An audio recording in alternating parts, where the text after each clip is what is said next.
What's up? Welcome back to Divine Fusion 101. Long time no see, right? Yeah, it's been a while. I guess I'll explain that reason today here on this channel with a whole new vibe, with a whole new look, and a whole new feeling, a whole lot brighter, a whole lot darker, a whole lot everything. You know what I'm saying? So I want to talk about integrating darkness as divine light, you know? And it's a concept that I haven't came across in my existence, not in the same way that I've perceived it and articulated it myself. So it's like the metaphor of darkness and fear that manifests itself into our reality, that manifests itself from our subconscious interpretation of it. You know, um, what are you afraid of? What do you fear the most? And why? Why do you fear it? Is it inevitable that you will fear it? Is that fear the catalyst for your evolution? You know, why do we perceive fear as something so fearful? Why does it exist? Is it the opposite of love? You know, all these questions about about darkness, about darkness.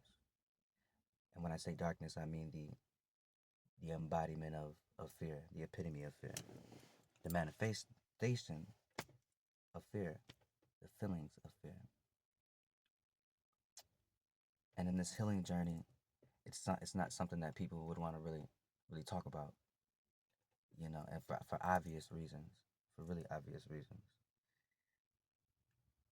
When we talk about the darker aspects of oneself and how to integrate that as divine light. Okay, say you're healing it, you know, you're on this healing journey, and you know you're doing all the right things. You're doing, you know, you're training your mind, programming, you know, affirmations, whatever. You're meditating, you sitting in silence, you letting your thoughts flow, emotions, whatnot, blase, blase. And then you get to this point, you know, where you find yourself to be a bit more balanced, right? You get a little comfortable, right? Or not. And then you remember what you are, you know, once you've healed all the things that you aren't, I would say, then there's room to know what you are, to know what you are. And what you are is what you is and what you will be. And you can't change that, you know? And there's reasons why beings are born into this world to look a certain way, to sound a certain way. You know, there's aspects of ourselves that are inevitable and forever and eternal. And they manifest themselves in such a way through this physical reality that they might sound like something, that they might look like something, that they might feel like something, you know, to ourselves, to oneself, to another person. So, and how do we feel about these inevitable aspects of ourselves? These aspects that shape us to be what we are, these aspects that are part of our true nature, our expressions of our true nature, you know? So, and it has to be expressed, it has to be shaped in this world some way, somehow. If you are a fighter, if you were born a fighter, if your nature is to be a fighter, then this world will shape you to be a fighter because you are a fighter. And it will be inevitable that you will be a fighter. That's not something that you can change, you know? Your nature, your true nature about yourself. And the only way to know that is to be intentional about your healing journey. And then once you know what you are, and it is most times dark because it is the fear that keeps us from knowing the darker aspects of ourselves. And I say darker because it is inevitable that we will perceive these aspects of ourselves as being dark. Otherwise, it won't be a challenge to integrate them. It wouldn't be evolutionary to bring them into our everyday life as something divine, you know? So What are you hiding from yourself deep down inside that you have yet to integrate into your being, that you have yet to love, and nurture, you know? Some people are real, you know, all kind of things, when nobody's looking.